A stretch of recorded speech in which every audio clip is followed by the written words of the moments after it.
علیکم ورحمۃ اللہ وبرکاتہ۔ اگلے نئے سبق کے ساتھ آپ کی خدمت میں حاضر ہیں۔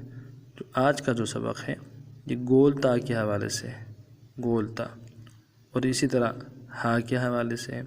تو ان دو حرفوں کو پہلے پڑھنا سیکھیں گے، پھر ان حرفوں کو دوسرے حروف کے ساتھ ملا کے پڑھنا انشاءاللہ آپ کی خدمت میں پیش کریں گے۔ تو چلتے ہیں سبق کی طرف۔ بسم اللہ الرحمن الرحیم۔ تا، اس کو گول تا کہنے کی ضرورت نہیں ہے، پڑھتے ہوئے صرف تا کہیں گے۔ تا،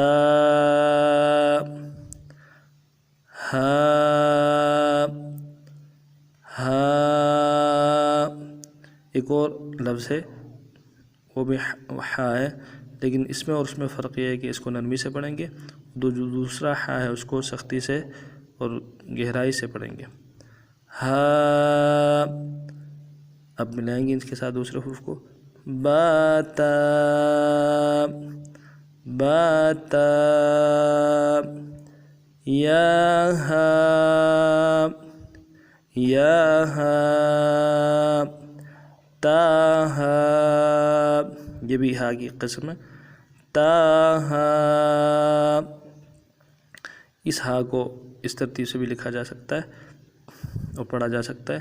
نون ہا، نون ہا، دوبارہ سماعت فرمائیں۔ با تا، یا ہا، تا ہا، نون ہا۔ انشاءاللہ ملتے ہیں اگلے سبق کے ساتھ۔ السلام علیکم ورحمۃ اللہ وبرکاتہ۔